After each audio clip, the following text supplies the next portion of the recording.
అదే RTV app వార్తల్ని క్షణాల్లో చదివే అవకాశం ఉంటుంది. ఒక న్యూస్ పేపర్, ఒక టెలివిజన్ ఛానల్ మీ చేతుల్లో ఎప్పుడూ ఉంటాయి. నిన్న కాంగ్రెస్ కార్పొరేటర్లు కొంతమంది గౌరవ మాజీ మంత్రివర్యులు పువ్వాడ అజయ్ కుమార్ గారి మీద అసత్య ప్రచారాలు చేస్తూ నిన్న వాళ్ళు ప్రెస్ మీట్ నిర్వహించడం జరిగింది. ప్రస్తుత మంత్రివర్యులు తుమ్మల నాగేశ్వరరావు గారిని పై హత్యాయత్న కుట్ర జరిగింది. ఆ కుట్ర వెనక సూత్రధారి మాజీ మంత్రి పువ్వాడ అజయ్ కుమార్ గారే అని చెప్తూ వాళ్ళు నిన్న ప్రెస్ మీట్లో ఇష్టానుసారంగా వాళ్ళు మాట్లాడటం జరిగింది. అసలు పువ్వాడ అజయ్ కుమార్ గారికి తుమ్మల గారిపై హత్యాయత్నం కుట్ర చేయడానికి వారికి అవసరం ఏముందని చెప్పి మేము ఈ పత్రికా సమావేశం ద్వారా అడుగుతా ఉన్నాం. ఎలక్షన్లప్పుడు తుమ్మల నాగేశ్వరరావు గారు ఖమ్మంలో పోటీ చేయాలన్నా పాలేరులో పోటీ చేయాలన్నా అని చెప్పి వారు ఎక్కువ పాలేరులో పోటీ చేయాలని చెప్పే ఆలోచనతో తిరిగారు. ఎలక్షన్లు ఇంకా ఒక వారం రోజులు అంటే నామినేషన్ వేసే వారం రోజుల ముందు డిసైడ్ అయ్యి ఖమ్మంలో పోటీ చేయాలని చెప్పి అధిష్టానం చెప్తే వారు ఖమ్మంలో పోటీ చేయడానికి వచ్చారు. పాలేరులో పోటీ చేసే వ్యక్తిని, తన మీద పోటీ లేనటువంటి వ్యక్తిని చంపాలని చెప్పి కుట్ర చేయాల్సినటువంటి అవసరం పువ్వాడ అజయ్ కుమార్ గారికి వచ్చింది. ఇవాళ ఒక ప్రధాన పత్రికలో ఫ్రంట్ పేపర్లో తుమ్మల గారిపై హత్యాయత్నం కుట్ర అని చెప్పి చిత్రీకరించి మరి దాన్ని చూపిస్తూ ఇవాళ ఖమ్మంలో ఉన్నటువంటి కాంగ్రెస్ పార్టీకి సంబంధించినటువంటి కార్పొరేటర్లు ప్రెస్ మీట్ పెట్టడం అనేది చాలా హాస్యాస్పదంగా అనిపిస్తాం. అసలు ఎవరు చెప్పారు, దాన్ని ఎవరు వెల్లడించారు?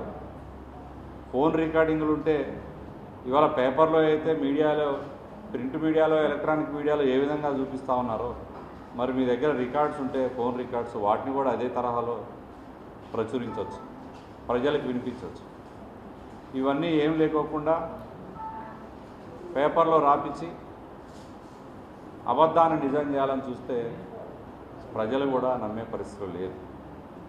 ఇవాళ జిల్లా వ్యాప్తంగా ప్రజలందరూ కూడా చర్చించుకుంటా ఉన్నారు. ఇంతటి దారుణమైనటువంటి కుట్రపూరిత రాజకీయాలు చేయాల్సినటువంటి అవసరం ఏముంది? వాళ్ళంతటా వాళ్లే కృత్రిమంగా ఇట్లాంటి వార్తల్ని సృష్టించాల్సినటువంటి అవసరం ఏముంది? మొన్న జరిగినటువంటి ఎలక్షన్లో విచ్చలవిడిగా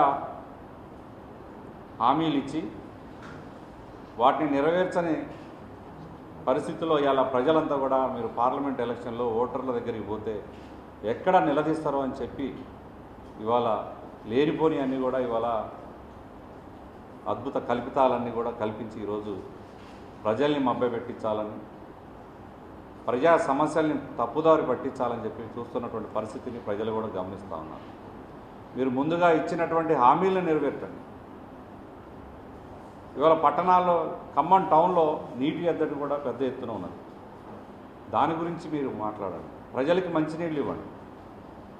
మహిళలకు ఇస్తానటువంటి 2,500 రూపాయలు ఇవ్వండి ప్రతి మహిళకి. పెన్షన్లు కూడా 4,000 చేస్తూ ఉన్నారు, అవి ఇవ్వండి. రైతులకు రుణమాఫీ చేస్తా ఉన్నారు, అది చేయండి. రైతు బంధు ఇస్తా అన్నారు, అది ఇవ్వండి. పండించిన పంటకి 500 బోనస్ ఇస్తా అన్నారు, ఇంకా కళ్ళాలలో ఒడ్లు అట్లే ఉన్నాయి, రైతులు ఇబ్బంది పడతారు, అది చేయండి. వీటన్నిటినీ తప్పుదోవ పట్టించడం కోసమే ఇవాళ ఈ జిల్లాలో కొత్త రకం ఒకటి స్టార్ట్ చేశారు. పువ్వాడ కుటుంబం గత 5 దశాబ్దాలుగా ప్రజా జీవితంలో తెరిచిన పుస్తకం వాళ్ళ రాజకీయ జీవితం. మరి ఏనాడు ఎప్పుడు వాళ్ళు రాజకీయ కుట్రలు చేసి ఎవరిని హతమార్చాలని చూశారు? ఎంతమందిని హతమార్చారు?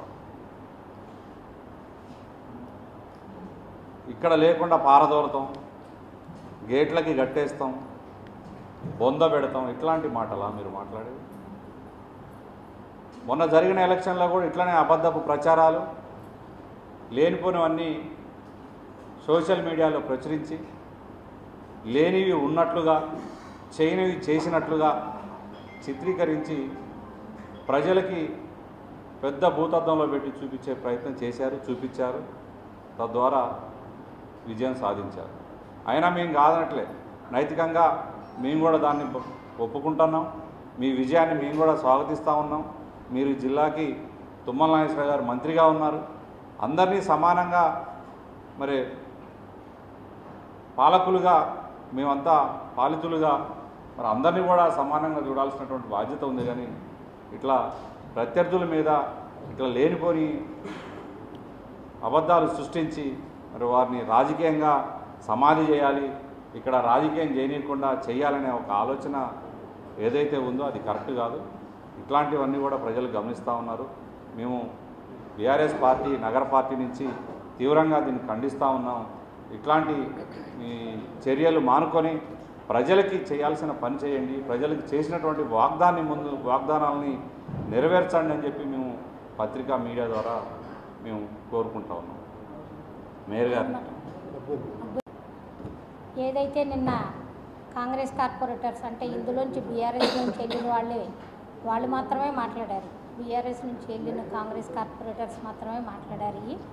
ఇది ఏదైనా సరే తేలకుండా మంత్రి గారే అని అనటం, అజయ్ కుమార్ గారే అనటం అది చాలా తప్పు. అది మేము చాలా ఖండిస్తున్నాం. 45 సంవత్సరాలు రాజకీయాల్లో ఉన్న తుమ్మల నాగేశ్వరరావు గారిని చంపాల్సిన అవసరం ఎవరికి ఉంటుందండి? లాభం ఎవరికి ఉంటుంది? ఎలక్షన్స్ అప్పుడు తుమ్మల నాగేశ్వరరావు గారిని చంపాలి అని అనుకుంటే, దాడి చేసామంటే, మనం ఏం చేసామంటే, దాడి అజయ్ గారు చేశారంటే నష్టం ఎవరికి ఉంటుంది? అజయ్ గారికే కదా నష్టం, లాభం వాళ్ళకు ఉంటుంది. ఎందుకు చేస్తారు? అసలు చేయాల్సినంత అవసరం ఏంటి? ఆయనకి చేయాల్సిన అవసరం లేదు. ఆయనకి కూడా తెలుసు, తుమ్మల నాగేశ్వరరావు గారు కూడా 40 సంవత్సరాల నుంచి రాజకీయ జీవితంలో ఉన్నారు కాబట్టి ఆయన అందరితో కలిసిపోయే మనిషే. కానీ అందరినీ కలుపుకుని వెళ్ళేది అభివృద్ధి ధ్యేయంగా పనిచేసే ఆయనే. కానీ అలాంటి ఆయన్ని చంపాల్సిన అవసరం అజయ్ కుమార్ గారికి లేదు. ఇలాంటి రాజకీయాలు, కక్ష రాజకీయాలు మన ఖమ్మం జిల్లాలో ఇంతవరకు మనం ఎప్పుడు చూడలేదు. ఇది కడప ఖమ్మం కాదు అని అంటున్నారు. కాదు, ఇది ఖమ్మమే. ఖమ్మం జిల్లా ప్రశాంతమైన జిల్లా. అప్పుడు అంతే, ఇప్పుడు అంతే, ఎప్పటికీ ఖమ్మం జిల్లా ప్రశాంతంగా ఉంటుంది. ప్రశాంతమైన జిల్లా ఇది. నాయకులందరూ కూడా ప్రశాంతంగానే రాజకీయాల్లో పనిచేస్తారు, చెయ్యాలి కూడా. మంది కడప కాదు, కర్నూలు కాదు, రాయలసీమ కాదు, కొట్టుకుని చంపుకుని ఒకళ్ళనొకళ్ళు నరుక్కుంటా వెళ్ళే రాజకీయాలు కాదు. ఆ రాజకీయాలు ఎవరూ చేయరు. అజయ్ కుమార్ గారు కూడా చేయలేదు. అది అసలు తేలితే మీరు అసలు ముందు ప్రభుత్వం మీదే ఉంది కాబట్టి పెట్టండి, ఎంక్వైరీ చేయండి. ఎంక్వైరీ చేసి నిజంగా ఎవరైతే తేల్తారో, ఎవరైనా సరే, ఎవరైనా తేలినా సరే కఠినంగా శిక్షించండి. దానికి మేము కూడా ఒప్పుకుంటాం. ఏది తేలకుండా అజయ్ కుమార్ గారే అని ఒక చిన్న మాట వేసేసి ఆ ప్రెస్ మీట్లు పెట్టి చెప్పడం అనే దానికి మేము ఖండిస్తున్నాం. మరిన్ని వీడియోస్ కోసం ఛానల్ ని సబ్స్క్రైబ్ చేయండి. లేటెస్ట్ అప్డేట్స్ కోసం వాట్సాప్ ఛానల్ ని ఫాలో చేయండి. అండ్ లింక్ డిస్క్రిప్షన్ లో ఉంది.